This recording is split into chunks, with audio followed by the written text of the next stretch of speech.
हम कर रहे थे +2 क्लास का एक साम्राज्य की राजधानी विजयनगर, जिसके हम पहले 3 पार्ट कर चुके हैं। तो आज ये चौथा पार्ट है, जिसमें लगभग हमारा जो अध्याय है वो ख़त्म हो जाएगा। तो इसमें है धार्मिक केंद्र राजधानी का चयन। जैसे जो राजधानी जो बनाई जाती थी, राजधानी का जो चयन किया जाता था, तो वहाँ पर ऐसे स्थानों पर धार्मिक जो केंद्र होते थे वहाँ पर ही राजधानी को बनाया जाता था।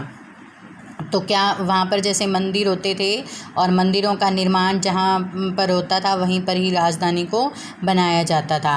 तो यहाँ के जो मंदिरों का इतिहास है वो बहुत लंबा इतिहास है। जैसे निर्माण जो करवाए गए, तो वहाँ पर पल्लव जो थे, होलसाल थे, चालुक्य, इन वंशों ने, और सबसे अधिक जो चोल वंश था उसने जो है मंदिरों का निर्माण करवाया था। तो जो हमारा जो दक्षिण भारत है वहाँ पर काफ़ी मंदिर हैं जो, और बहुत ही अच्छे और बहुत बड़े बड़े मंदिर जो हैं वहाँ पर पाए जाते हैं, और उनकी बनावट भी जो है वो बहुत अलग है। और मादुरै जो है वहाँ का एक प्रसिद्ध क्षेत्र है जहाँ पर बहुत अधिक मंदिर जो हैं वो पाए जाते हैं। तो उस समय के जो शासक होते थे, जो शासक अपने आप को ईश्वर से जोड़ने के लिए मंदिरों का निर्माण करवाते थे और उनको संरक्षण भी देते थे, यानी कि उनकी सुरक्षा भी करते थे।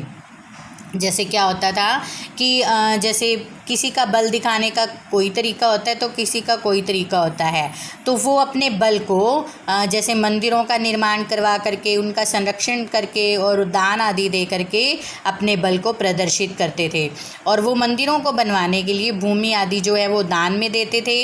मंदिर धार्मिक, सामाजिक और सांस्कृतिक जो आर्थिक केंद्रों के रूप में जो है वो विकसित भी हुए थे।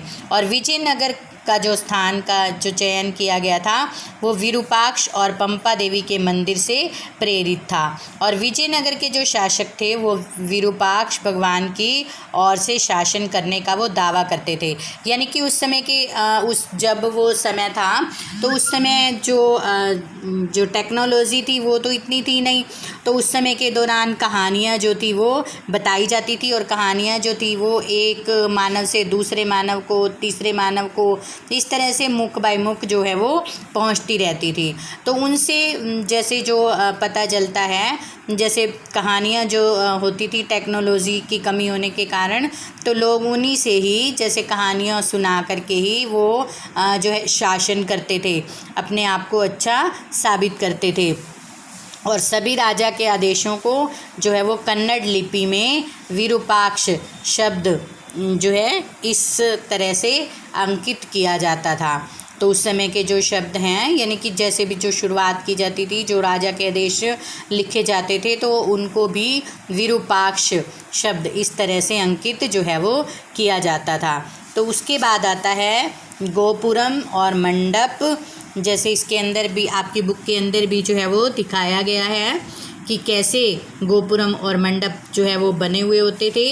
तो गोपुरम जो होते थे वो काफ़ी, जैसे आपने अभी बुक में देखा कि काफ़ी ऊंचे जो है वो बने हुए होते थे, कुछ इस आकार के, और वो दूर से जो है वो दिखाई देते थे। जैसे आगरा के अंदर अगर हम देखें तो जो ताजमहल है वो हमें दूर से दिखाई जो है वो देता है। तो इस तरह से ऐसे मंडप बनाए जाते थे, ऐसे जो मंदिर बनाए जाते थे वो काफ़ी दूर से दिखाई देते थे। तो गोपुरम लंबी दूरी से ही मंदिर होने का संकेत जो है वो देते थे, और ये शासकों की ताकत की याद दिलाते थे कि ज़रूरी नहीं होता था कि झगड़ा ही करके अपनी ताकत को दिखाया जाए, तो वो किस तरह से मंदिरों का निर्माण करके या अन्य धार्मिक कार्यों को करके वो अपनी ताकत को दिखाते थे।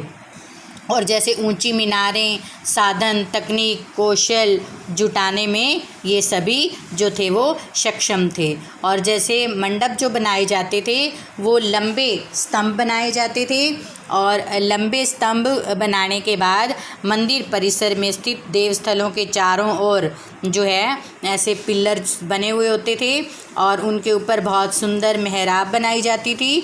और जैसे जो मेहराब होती थी वो भी बहुत सुंदर, और उसके ऊपर भी नक्शाकारी जो है वो कर दी जाती थी। मेहराब आपको पहले भी बताया था कि जैसे देखो इसके अंदर भी दिखाई दे रही है कि ऐसे जो चौरस मेहराब बना दी जाती थी और देवी देवताओं के जो मंदिर बनाए जाते थे, जो देवी देवताओं की जो तस्वीरें जो हैं वो रखी जाती थी, वो ऐसे पिलर बना करके और उनके ऊपर मेहराब बना करके और उसके बीच में रखी जाती थी। आप कभी दक्षिण भारत की तरफ गए हैं तो आपको आज भी वहाँ वैसे मंदिर जो हैं वो दिखाई देते हैं। और मंदिरों में जैसे लंबे समय तक निर्माण जो है वो चलता रहता था। आज भी आप मंदिरों में जाते होंगे तो देखते होंगे कि वहाँ पर अब भी जैसे जो मंदिर हैं तो उनके अंदर कहीं पर पत्थरों की घिसाई, कहीं पर जैसे मंदिरों का आगे विस्तार जो है वो चलता रहता है। जो बड़े मंदिर होते हैं तो वो सदियों तक चलता रहता था और आज भी जैसे अगर बड़े मंदिर बनाए जाएं तो उनके अंदर भी चलता रहता है, कुछ नया जो है वो बनता रहता है। फिर वहाँ के जो 2 मशहूर मंदिर हैं उनके बारे में हम देखेंगे, वो है विरूपाक्ष मंदिर और विट्ठल मंदिर। कौन कौन से 2 मंदिर हैं? विरूपाक्ष मंदिर और विट्ठल मंदिर। तो उसके विषय में जो है वो इसके अंदर दिया गया है कि जैसे जो मंदिर थे विरूपाक्ष और विट्ठल मंदिर कैसे थे, उनकी विशेषताएं अब हम देखेंगे। तो विरूपाक्ष मंदिर का निर्माण जो है वो कई शताब्दियों में हुआ था और अभिलेखों से पता चलता है कि सबसे प्राचीन मंदिर जो है वो 9वीं से 10वीं शताब्दियों का था और विजयनगर के साम्राज्य की स्थापना के बाद इसे बहुत बड़ा कर दिया गया था। और मुख्य मंदिर के सामने बना मंडप जो था वो कृष्णदेव राय ने अपने राज्य को चलाने के उपलक्ष्य में बनवाया था और इसे सूक्ष्मता से उत्कीर्ण स्तंभों से सजाया गया था और पूर्वी गोपुरम के निर्माण का श्रेय भी उसे ही जाता है। जैसे मैंने आपको पिछली वीडियो के अंदर बताया था कि जो कार्टून कोना आता था तो उसके अंदर कृष्णदेव राय के बारे में जो है वो सब कुछ बताया भी गया है। जैसे अकबर बीरबल की कहानियाँ पढ़ते हो तो वैसे ही कृष्णदेव राय के साथ भी एक अन्य बीरबल की तरह अन्य एक व्यक्ति कार्य करने वाले थे, तो वो भी आप उसके अंदर देख सकते हो। तो इसके बाद जैसे जो मंदिरों के अंदर सभागार का प्रयोग किया जाता था, विविध प्रकार के कार्यों को करने के लिए सभागार बनाए जाते थे और वहाँ पर जैसे देवताओं की मूर्तियाँ जो थी वो रखी जाती थी और संगीत, नृत्य और नाटकों के विशेष कार्यक्रमों को देखने के लिए सभागार बनाए जाते थे। और अन्य सभागारों का प्रयोग जो होता था वो देवी देवताओं के विवाह के उत्सव का आनंद मनाने के लिए और कुछ अन्य देवी देवताओं को झूला झुलाने के लिए भी होता था, जैसे आप इस मूर्ति के अंदर देख रहे हैं। तो जो छोटे केंद्रीय देवताओं जो देवालय बने हुए होते थे उनमें स्थापित मूर्तियां जो होती थी वो भी भिन्न प्रकार की होती थी। जैसे देखो अब फिर दूसरा जो देवस्थल है वो विट्ठल का मंदिर है और यह भी बहुत रोचक है और यहाँ का मुख्य जो देवता था वो विट्ठल थे और विट्ठल जो है वो महाराष्ट्र में पूजे जाने वाले विष्णु के एक रूप को कहा जाता है। जैसे इसके अंदर देखो दिखाया भी गया है विट्ठल मंदिर का रथ जो है। और इस देवता को पूजा को कर्नाटक में आरंभ करना और उन माध्यमों का घोतक है जिसमें एक जो साम्राज्यिक सांस्कृतिक का निर्माण करने के लिए विजयनगर के शासकों ने अलग परंपराओं को आत्मसात जो है वो किया था। इसके बाद आता है महलों, मंदिरों तथा बाज़ारों का अंकन। वो किस तरह से, जैसे जो हमने विजयनगर के विषय में जानकारी के भंडार का विश्लेषण किया है तो इसमें फोटोग्राफी, नक्शे, संरचनाओं के जो खड़े चित्र, रेखा चित्र और मूर्तियाँ हैं उन सब से जो है वो किया है। तो उन सबको कैसे खोजा गया? जो मैकेंजी द्वारा किए गए आरंभिक सर्वेक्षणों के बाद यात्रा वृत्तांत और अभिलेखों से मिली जानकारी को जब एक साथ जोड़ा जाता है तब इन सब चीज़ों की जानकारी जो है वो हमें मिलती है। और 20वीं शताब्दी के इस स्थान का जो संरक्षण जो है वो भारतीय पुरातत्वविद सर्वेक्षण तथा कर्नाटक पुरातत्वविद एवं संग्रहालय विभाग द्वारा किया गया था। और 1976 में हम्पी का राष्ट्रीय महत्व के स्थल के रूप में जो है वो उसको मान्यता मिली थी। और जैसे जो एक विशेष प्रक्रिया में के सिर्फ एक हिस्से को बारीकी से अगर हम देखते हैं तो यह मानचित्र का निर्माण जो है वो है, जैसे इसके अंदर दिखाया गया है। और फिर इसका जो पहला चरण है वो संपूर्ण क्षेत्र को 25 वर्गाकार भागों के अंदर जो है बांटा गया है और प्रत्येक वर्ग को वर्णमाला के एक अक्षर से इंगित भी किया गया है। और फिर इन छोटे वर्गों को पुनः और छोटे वर्गों के समूहों में बांटा गया है और लेकिन इतना काफ़ी नहीं था और इसके आगे भी छोटे वर्गों को और छोटी इकाइयों को जो है वो बांटा गया है, जैसे हम इन मानचित्रों के अंदर जो है वो देख सकते हैं। फिर इसके बाद आता है उत्तरों की खोज में प्रश्न। जैसे जब भी कोई ऐसी चीज़ों को जब देखा जाता है या फिर समझा जाता है, पढ़ा जाता है, जैसे चित्रों में देखा और इस आपके एनसीईआरटी बुक के अंदर दिया गया है, तो फिर हमारे माइंड के अंदर कुछ प्रश्न भी आते हैं। तो सुरक्षित भवन जो थे वो जैसे उन को खोजने के लिए जो तरीके अपनाए गए थे और जिनसे जो स्थान थे उनको व्यवस्थित किया गया था और उनको फिर प्रयोग में भी लाया जाता था। और ये हमें बताते हैं कि किन वस्तुओं और तकनीकों से उनका निर्माण जो है वो किया गया और कैसे किया गया। उदाहरण के लिए जब किसी शहर की किलेबंदी के अध्ययन से हम उसकी प्रतिरक्षण आवश्यकताओं और सामाजिक तैयारी को समझ सकते हैं। यदि हम इनके अन्य स्थानों और भवनों की तुलना करें तो भवन हमें विचारों के फैलाव और सांस्कृतिक प्रभावों के बारे में जो है वो बताते हैं।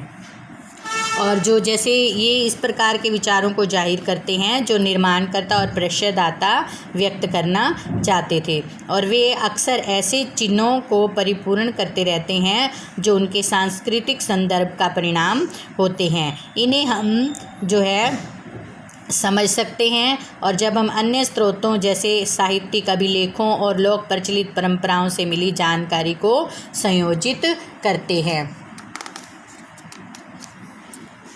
और जो स्थापत्य कला है उसके परीक्षण से जो है वो हमें जानकारी मिलती है कि जैसे जो सामान्य पुरुष, स्त्रियां, महिलाएं, बच्चे जो शहर की और उनके आसपास के क्षेत्रों में रहने वाली जो जनसंख्या थी वो उसका बड़ा भाग थे और इन प्रभावशाली भवनों के विषय में क्या सोचते थे उसके बारे में भी हमें जानकारी मिलती है। और जो शाही केंद्र थे, धार्मिक केंद्र थे, किसी भी भाग में पहुंच हो सकती थी उनकी और मूर्ति के सामने तेज़ी से निकल जाते थे, देखने के लिए रुकते, सोचते और जटिल प्रतीक चित्रण को समझने का वो प्रयास करते थे। और वे लोग जिन्होंने इस विशाल निर्माण परियोजनाओं पर कार्य किया था, इन उद्यमों के विषय में क्या सोचते थे उनके लिए उन्होंने अपना श्रमदान जो है वो दिया था। तो कृष्णदेव राय के बारे में जैसे आता है तो यहाँ पर जैसे आपको दिया भी गया है कि परिदृश्य में कुछ समस्याओं को पुनः जैसे याद करने के लिए तमिलनाडु में जो है चिदम्बरम के मंदिर में गोपुरम में रखी कृष्णदेव राय की सुंदर प्रतिमा को दिखाया गया है। तो मैं आशा करती हूँ कि आपको ये लेसन जो है वो क्लियर हो गया होगा। फिर भी अगर आपको कोई भी प्रॉब्लम आती है तो आपकी सैटरडे को जूम मीट होती है, उसके अंदर भी आप पूछ सकते हैं और आप फ़ोन के माध्यम से भी कोई भी आपको समस्या है तो आप वो पूछ सकते हैं।